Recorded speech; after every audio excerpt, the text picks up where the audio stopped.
नमस्कार।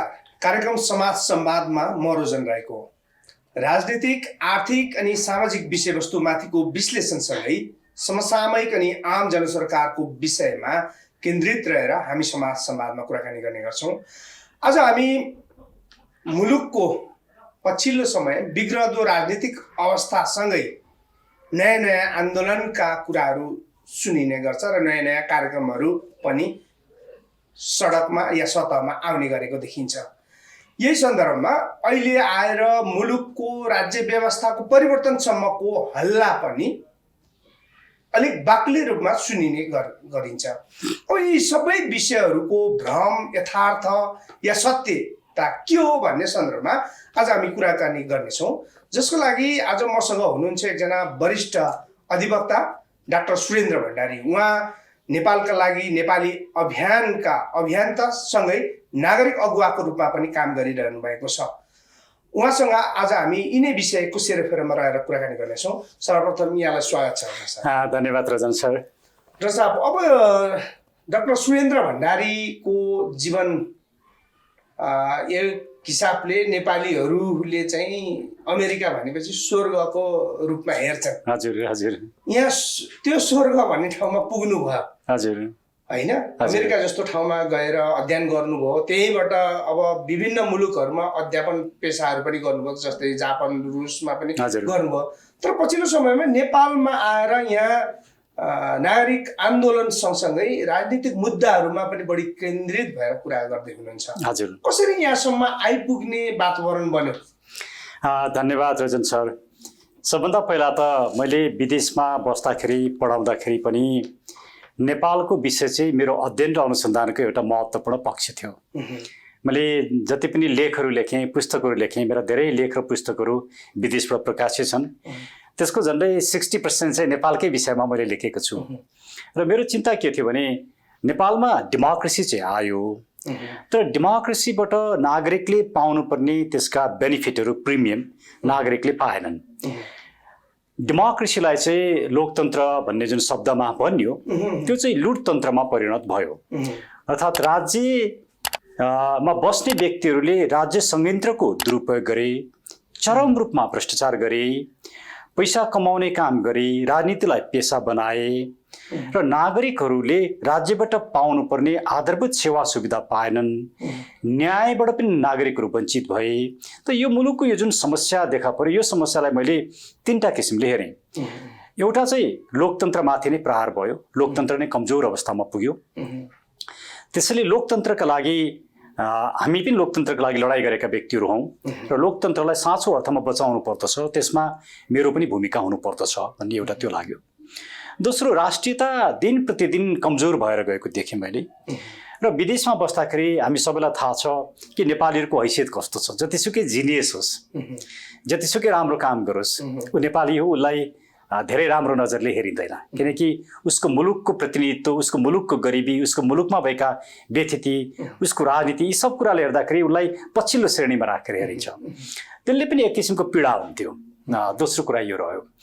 र तेस्रो कुरा चाहिँ मुलुकमा जुन किसिमको सम्मान हुन्छ, आफ्नोपना हुन्छ, आफ्नो समाज हुन्छ, त्यो बाहिर त्यो महसुस हुँदैन।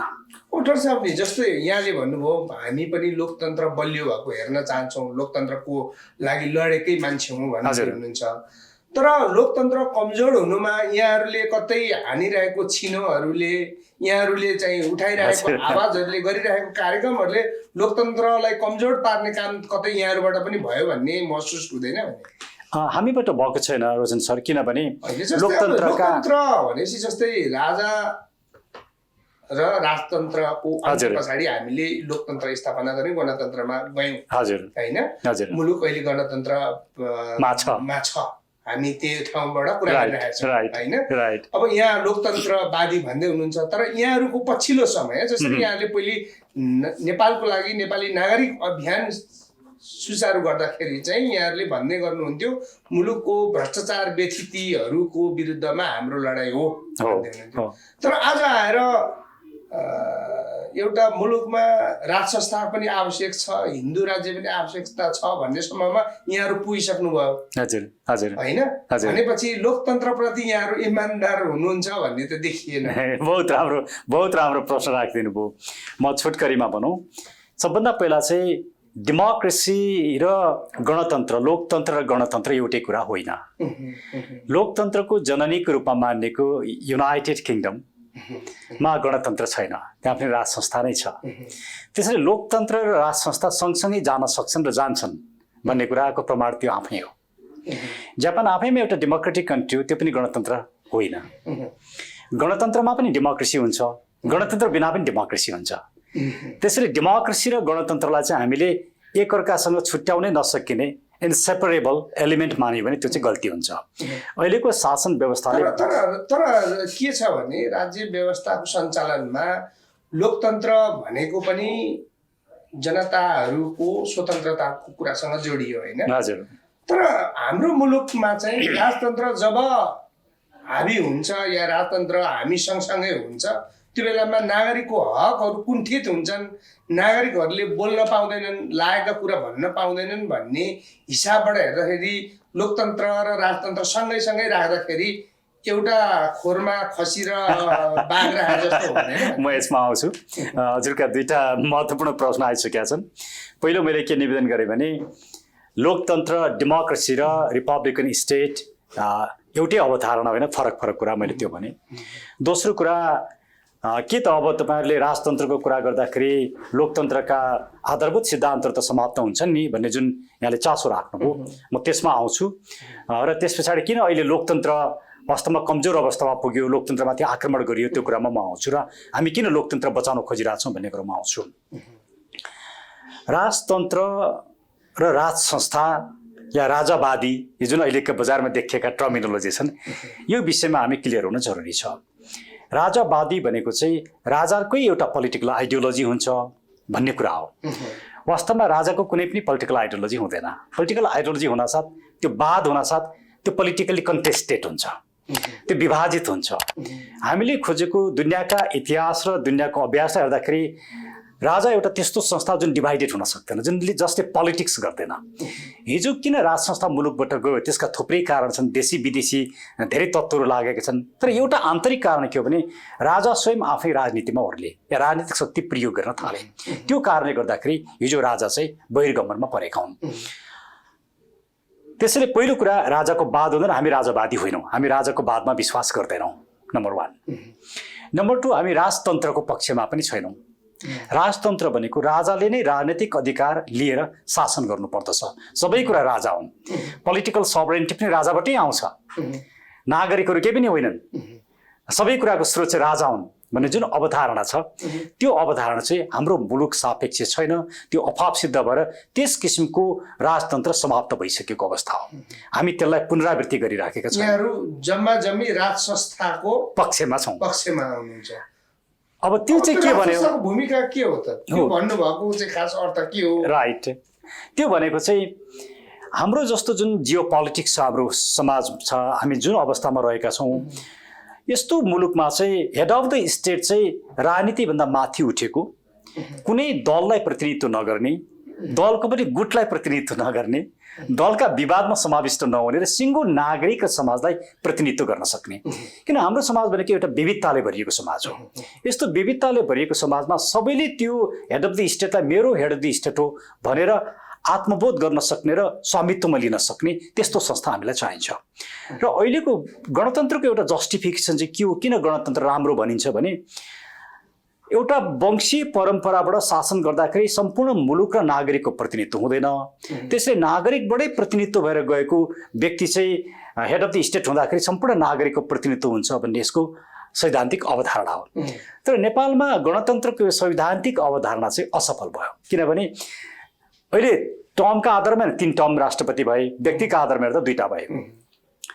दुवैले अलमोस्ट राजनीतिक दलको प्रतिनिधित्व गर्नुभयो र पछिल्लो समय त राष्ट्रपति दलको गुटभित्र पनि विवाद मिलाउन थाल्नुभयो। यसले त्यो राष्ट्रपतिको चरित्र र अपेक्षा यसको रिपब्लिकन स्टेटको सैद्धान्तिक आधारशिला नै समाप्त पार्यो। भने यो प्र्याक्टिसले के देखायो भने नेपालमा गणतन्त्र चाहिँ मुलुकको अस्मिता बचाउन, राष्ट्रियता बचाउनका लागि सम्पूर्ण नेपालीहरूलाई एक ठाउँमा ल्याएर यो हेड अफ द स्टेट मेरो हो भन्ने युनिफाइङ फ्याक्टरको रूपमा काम गर्न नसक्ने रहेछ। त्यसले राज संस्था चाहिँ राजनीतिक शक्ति प्रयोग गर्ने होइन, तर युनिफाइङ एउटा सिम्बोलिक हेड अफ द स्टेटको रूपमा, युनिफाइङ फ्याक्टरको रूपमा रहने र पोलिटिकल पावर खास गरिकन सबरेन्टी पिपुलमा नै हुन्छ भन्ने कुरो स्वीकार गर्ने।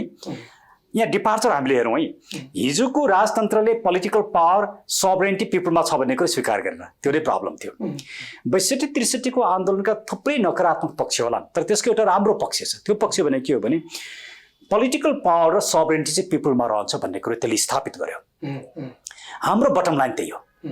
त्यो बटम लाइनभित्र बसेर मुलुकको राष्ट्रियतालाई बचाउनको लागि एउटा सिम्बोलिक युनिफाइङ फिगरको रूपमा हेड अफ द स्टेटको रूपमा चाहिँ राज संस्था हुनुपर्छ। त्यो भयो भने मात्रै यी समस्या समाधान हुन्छ। फेरि जोडिन्छु, तर अब यहाँहरूको पर्सि हजुर शनिबार 20 गते कार्यक्रम गर्ने भने 20 गतेको कार्यक्रमको तयारी छ हजुर हैन? हजुर। यो 20 गतेको कार्यक्रमको तयारी यहाँहरूको अपेक्षा जुन हिसाबले भन्दै हुनुहुन्छ बाहिर भव्य हुँदैछ, राम्रो हुँदैछ, तर जनताले तपाईहरुले उठाइरहेको विषयमा जनता पनि झुक्कियो कि भन्ने आम बुझाइ पनि छ। यहाँहरू भ्रष्टाचार सुशासनको कुरा गर्दा गर्दै राज संस्थासम्म पुगिसक्नुभयो, हिन्दू राज्यसम्म पुगिसक्नुभयो भनेपछि हामीलाई डाक्टर सुरेन्द्र केसीहरू लगायत हामीले मानेका विद्वानहरू, नागरिक अगुवाहरूले हामीलाई अरू बाटोतिर पनि मिसगाइड गरिरहेछ कि भन्ने प्रश्नहरू पनि उठेको होला नि, होइन? जस्तै पहिलो कुरा कहाँबाट सुरु गरौँ भने यहाँको आन्दोलनको तयारी कस्तो छ, होइन? अब त्यसको अपेक्षा तपाईँहरूले कसरी गरिनु भएको छ? अनि म दोस्रो प्रश्न। स्योर, धन्यवाद। सबभन्दा पहिला त हामी हिन्दू राज्यको पक्षमा मात्रै छैनौँ।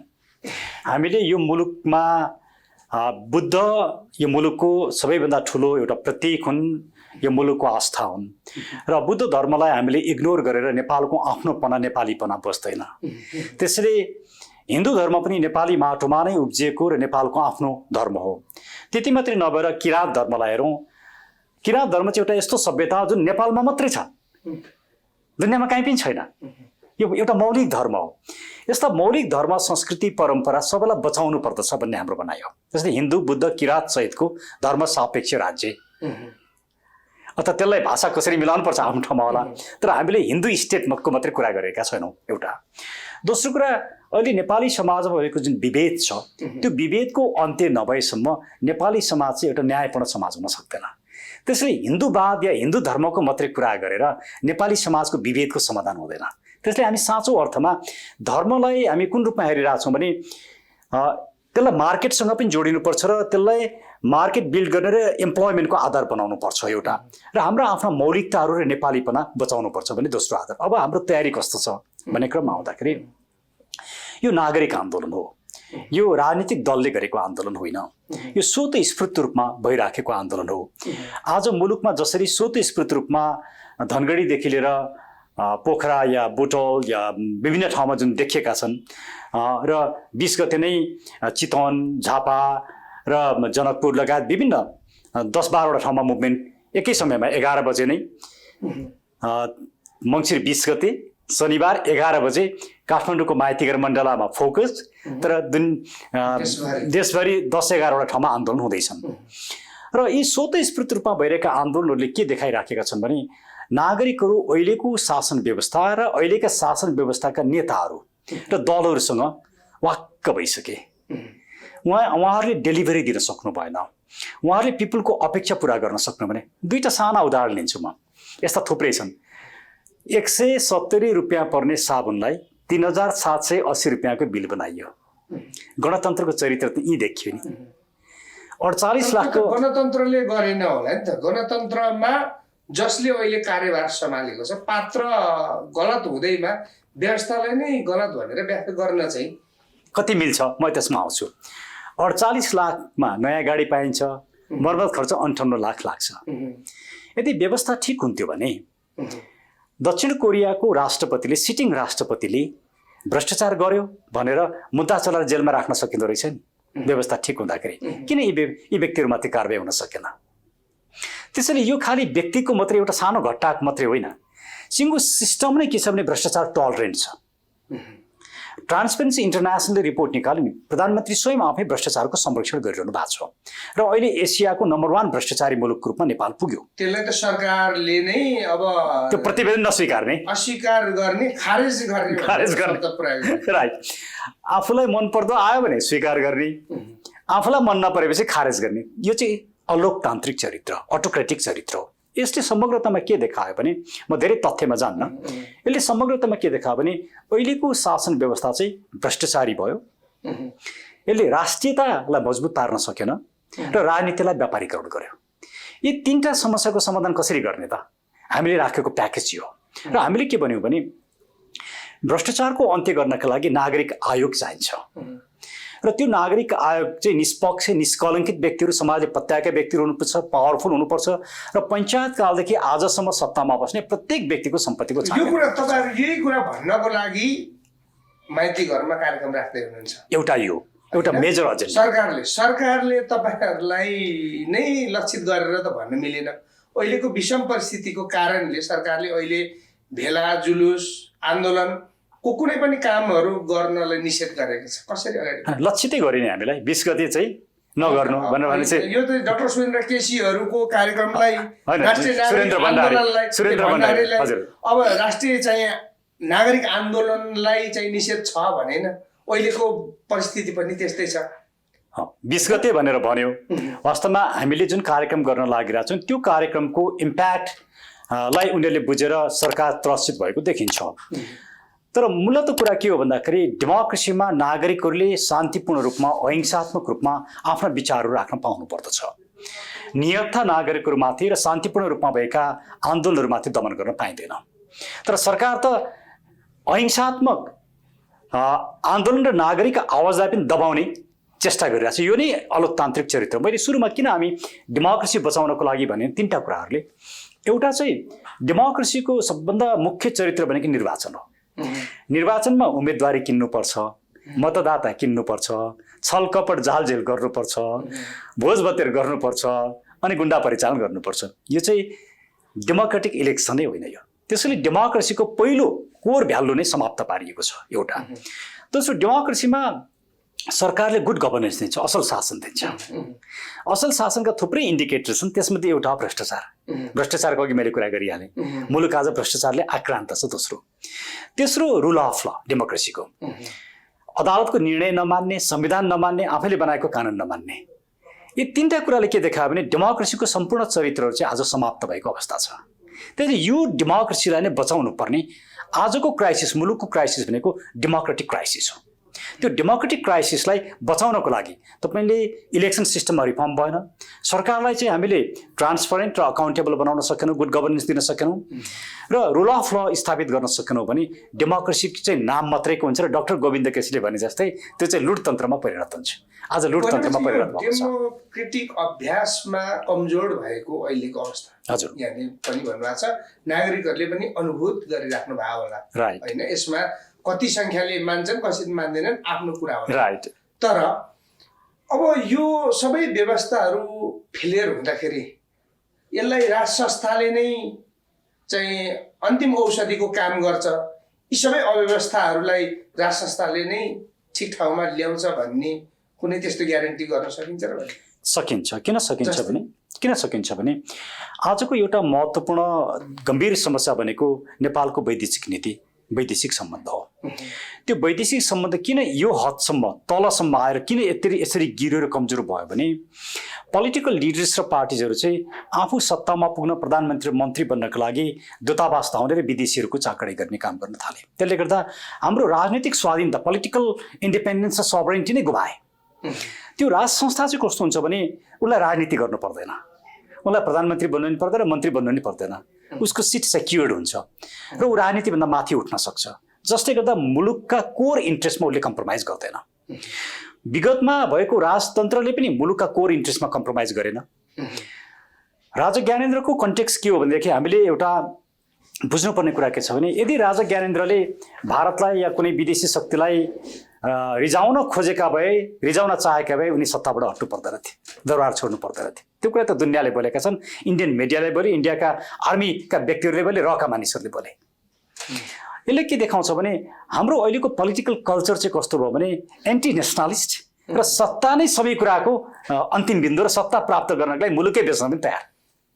तर यति मात्रै होइन होला, राजा ज्ञानेन्द्रको बहिर्गमन भनेको इन्डियाको चाहना भन्दा बाहिर गएको कारणले मात्रै होइन होला। उहाँले गर्नुभएको गतिविधि, उहाँले नेपाली नागरिकमाथि या नेपाली चाहिँ संविधानमाथि उहाँले पनि अलिक आफ्नो अभ्यासहरू, आफ्नो गतिविधि बढाउन खोज्दाखेरि केही प्रलोभन, लोभ होइन, यी सबै कुराहरूले गर्दाखेरि होला नि। त्यसरी एकदम राम्रो कुरा राखिदिनु भयो। त्यसमा दुईटा फ्याक्टर। एउटा फ्याक्टर चाहिँ राजा ज्ञानेन्द्रलाई पनि राजनीतिक शक्ति प्रयोग गर्ने महत्त्वाकांक्षा बढ्यो, जबकि एउटा संवैधानिक राजाले राजनीति गर्ने र पोलिटिकल पावर एक्सर्साइज गर्ने काम गर्न हुँदैन थियो। उहाँबाट त्यो गल्ती भयो। त्यो त मैले पटक पटक भनेको छु। अहिले पछिल्ला दिनमा उहाँका स्टेटमेन्टहरूलाई हेर्ने हो भने र उहाँले पनि महसुस गरेको कुरा के हो भने सभरेन्टी र पोलिटिकल पावर चाहिँ पिपलसँगै रहन्छ है, त्यो कुरा उहाँले स्वीकार गर्नुभएको छ। भनेपछि उहाँले जुन गल्ती गर्नुभयो त्यो कुरा उहाँले महसुस गर्नुभएको छ एउटा। दोस्रो कुरा, संवैधानिक राज संस्थाको अवस्थामा चाहिँ, राजाको अवस्थामा चाहिँ त्यसलाई संविधानभित्र राख्ने दायित्व चाहिँ पोलिटिकल लिडरसिपको हुन्छ। किनकि किङ क्यान डु नो रङ, त्यसको बेसिक प्रिन्सिपल नै के हो भने 2047 सालको संविधान केमा आधारित छ भने किङ क्यान डु नो रङ, राजाले गल्ती गर्दैनन्। त्यसको सम्पूर्ण उत्तरदायित्व चाहिँ प्राइम मिनिस्टरले लिनुपर्छ। तर प्राइम मिनिस्टरले कहिले पनि त्यो उत्तरदायित्व लिएनन् र राजालाई संविधानभित्र राख्न सकेनन्। आफ्नो कमजोरी स्वीकार नगर्ने अनि दोष अर्कालाई दिने, यो प्रवृत्तिले गर्दाखेरि नै राजनीतिक नेताहरू पनि अनपपुलर भएका हुन्। यहाँ हामीले यी दुईटै कुरा, राजा ज्ञानेन्द्रको एम्बिसन पनि गलत रह्यो। धारा 127 जसरी प्रयोग गर्यो त्यो त शेरबहादुर देउवाले गराएको हो नि, शेरबहादुर देउवाले रेकमेन्डेसन गरेर गरेको। वास्तवमा भन्दाखेरि त धारा 127 को जसरी शेरबहादुर देउवाले रेकमेन्डेसन गरेर प्रयोग गराए त्यसको जिम्मेवारी त शेरबहादुर देउवाले लिनुपर्छ, त्यसको दोषी उनी हुन्। र त्यसभन्दा पछाडिका अहिलेकै एमाले, त्यस बेलाको एमाले, अहिलेको नेकपा आदि अटोक्रेसी आदि सचियो, त्यस्तो पनि हुन्छ। निरङ्कुश तन्त्र आदि सचियो, त्यस्तो पनि हुन्छ। आफू सत्तामा जान पाउँदाखेरि निरङ्कुश तन्त्र आदि सचिने, आफू जान नपाउँदा नसचिने। उहाँहरूको सिङ्गो गतिविधि कस्तो रह्यो भने सत्ता केन्द्रित, नागरिक केन्द्रित होइन, मुलुक केन्द्रित होइन, सिद्धान्तमा आधारित छैन। यो कारणले समस्या आएको। त्यसले हामी नागरिकले पनि गल्ती गर्यौँ, पोलिटिकल पार्टीले पनि गल्ती गरे, लिडरले पनि गल्ती गरे, राजाले पनि गल्ती गरे। अब निषेधको राजनीति गरेर समस्याको समाधान हुँदैन। पोलिटिकल पार्टीले गल्ती गरे भनेर अब पोलिटिकल पार्टीलाई प्रतिबन्ध लगाएर समस्याको समाधान हुँदैन नि। अब आउने परिवर्तनले पोलिटिकल पार्टीलाई प्रतिबन्ध लगाउनु हुँदैन। मुलुकको राजनीतिक शक्तिको प्रयोग पोलिटिकल पार्टीले नै गर्ने हो, तर उनीहरू सुध्रिनुपर्छ। हिजो राजाले गल्ती गरे भन्दैमा राजालाई हटाएर समस्याको समाधान हुँदैन, किनकि तीनटा प्रश्न अनिर्णित राजनीतिक प्रश्न रह्यो यो मुलुकमा। एउटा गणतन्त्रकै राज संस्था भन्ने प्रश्न, किनकि हामी नेपाली नागरिकले निर्णय गरेको प्रश्नै होइन।